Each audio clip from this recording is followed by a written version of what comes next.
O mundo está passando por um momento caótico de guerra, mas tem uma disputa que ocorre de forma muito mais silenciosa, a batalha pela hegemonia tecnológica. E nesse campo minado, quem mais bate de frente é Estados Unidos e China. Eu sou a Carol, cofundadora da Área Bitcoin, e nesse vídeo eu vou falar sobre essa nova corrida espacial, a corrida por commodities digitais e como tecnologias open source podem impactar indústrias inteiras. Estados Unidos e China estão numa corrida por desenvolvimento tecnológico, especialmente chips, IA e blockchain. A China consome cerca de 25% dos semicondutores produzidos no mundo nos seus eletrônicos made in China, e outros 25% dos chips passam pela indústria chinesa. Ou seja, 50% dos chips fabricados no mundo passam pela China. Nisso, Taiwan é um território chave na tensão entre China e Estados Unidos. Taiwan é um território que se tornou independente em 1950, um importante centro de produção de semicondutores e um dos principais exportadores globais de chips. Fabrica componentes usados por empresas como a Apple e a Intel.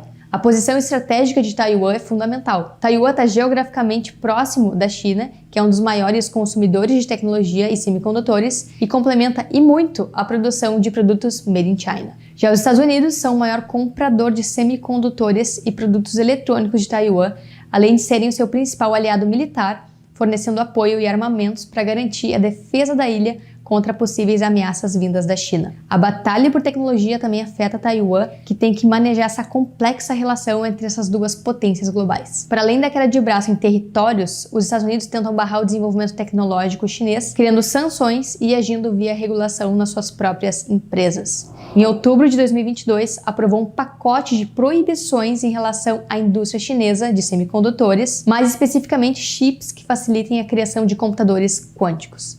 O documento menciona expressamente, em diversas ocasiões, semicondutores que funcionam em ambientes operacionais criogênicos, ou seja, abaixo de 77 Kelvin. Isso quer dizer 196 graus Celsius negativos, ou seja, chips de computadores quânticos que funcionam sob grande refrigeração. Computadores quânticos poderiam ser usados para criar novos materiais, máquinas que se autoconsertam, desenvolver novos medicamentos, estabelecer comunicações quânticas para transmitir mensagens encriptadas impossíveis de violar. Ou seja, eles poderiam dar um poder enorme para quem desenvolvesse essa tecnologia primeiro. E nisso, os Estados Unidos têm um trauma, os chips RISC-V, um tipo de chip de tecnologia aberta, open source, que qualquer pessoa pode replicar e não tem nenhuma patente. Surgiu dos laboratórios da Universidade da Califórnia, em Berkeley, e recebeu financiamento da Agência de Projetos de Pesquisa Avançada de Defesa do Pentágono, a DARPA. Muita gente compara a criação desse chip com a criação da internet, do USB ou da Ethernet. Tecnologias que estão disponíveis gratuitamente e pessoas do mundo inteiro contribuem para tornar esse chip mais rápido e barato. Ou seja,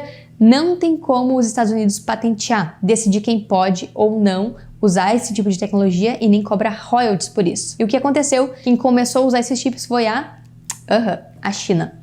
Eles começaram a usar em vários dispositivos eletrônicos de IA, machine learning, dispositivos genéricos que podem servir para qualquer coisa. Eles estão colocando o RISC-V em tudo. E é por isso que agora políticos americanos estão pressionando e correndo para restringir as próprias empresas americanas de usarem, partilharem ou venderem as suas inovações com a China. Inclusive, querem exigir que qualquer pessoa ou empresa dos Estados Unidos receba uma licença de exportação antes de se envolver com entidades da RPC, ou seja, República Popular da China, especialmente sobre a tecnologia RISC-V. Mas com muitas contas, tudo isso parece ser tarde demais. Empresas americanas como a Qualcomm já estão colaborando com um consórcio de empresas automobilísticas europeias no desenvolvimento de chips RISC-V. A Alphabet, a controladora do Google, anunciou que planeja adaptar o Android, o sistema operacional móvel mais usado no mundo, para funcionar com os chips RISC-V. E o mais interessante é que todos os países fazem sanções e restrições para poder projetar poder e controlar empresas e pessoas. Os Estados Unidos fazem isso o tempo todo com empresas criando um sistema regulatório forte e ao projetar poder através da sua moeda, do dólar, e criar sanções ao dólar e ao sistema financeiro americano para quem não seguia suas regras. O governo chinês também restringe liberdades da população, cria sistemas de score de crédito para justamente controlar e direcionar sua própria indústria a partir de controle total da mão de obra do país inteiro. A China, inclusive, também restringiu o envio de minerais usados na fabricação de semicondutores nos Estados Unidos. Os Estados Unidos trataram isso como uma weaponização dos seus minerais, palavra que tem sido usada cada vez mais para qualquer tipo de sanção. Ou seja, os países estão usando as sanções, a regulação, como uma arma de guerra, né, nessa guerra cambial e nessa guerra tecnológica entre um e o outro. De acordo com a Critical Raw Minerals Alliance, a China produz 60% do germânio mundial e 80% do galho mundial. Ou seja, a China não consegue controlar a produção dos Estados Unidos de chips, mas consegue sim controlar as principais matérias-primas para isso. Isso quer dizer que nenhum desses países é flor que se cheire. Ambos usam seus sistemas e commodities nessa guerra comercial, tecnológica e monetária. Nesse sentido, os chips RISC-V têm importância geopolítica, porque é de código aberto, sem dono e não pode ser usado como uma arma, porque todo mundo tem acesso e não tem como restringir o acesso à informação. Diferentemente dos chips ARM e de outros que os Estados Unidos conseguiram restringir o envio dos fabricantes americanos e europeus para a Rússia e China por motivos de espionagem. O mais curioso é que esse ano eu fui num museu de espionagem lá em Washington e tinha uma frase lá que chamou muito a minha atenção. E ela diz: a informação é poderosa e preciosa, pode moldar batalhas, chacoalhar nações, nos proteger ou nos controlar. E é justamente por isso que países espionam.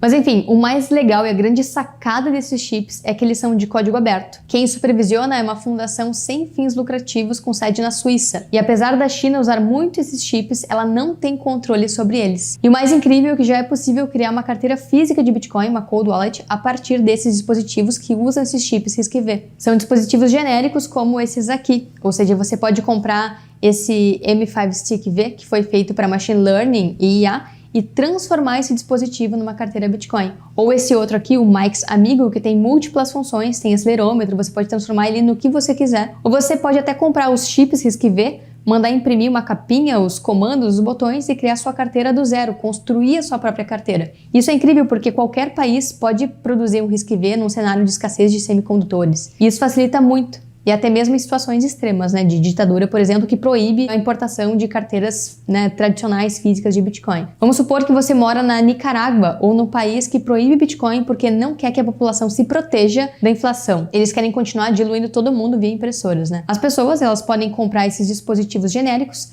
gravar o firmware Crux, que é um firmware open source, e podem usar Bitcoin de forma livre sem depender nem de fabricante convencional de carteira. E isso é genial, principalmente em situações em que direitos humanos precisam ser preservados. Você ter liberdade e soberania sobre o seu próprio dinheiro. E se você quer aprender como fazer isso, está fresquinho e recém-lançado o nosso workshop Crux, onde a gente mostra como configurar esses dispositivos e como criar sua carteira do zero, da solda até a transação e envio de Bitcoin e Airgapped sem conectar sua carteira na internet. Tudo isso só me mostra como sistemas open source com Bitcoin, Lightning, Nostr, Tor, Crux e os chips RISC-V ameaçam quem quer controlar e centralizar informações e riqueza a benefício próprio. Países fazem isso à torto e à direito. Sistemas open source permitem que qualquer pessoa acesse, aprimore e amplifique os benefícios desses sistemas para muito mais pessoas. É um mecanismo poderosíssimo e que vai transformar indústrias por completo. Espero que você tenha gostado desse conteúdo. Até a próxima e opt out!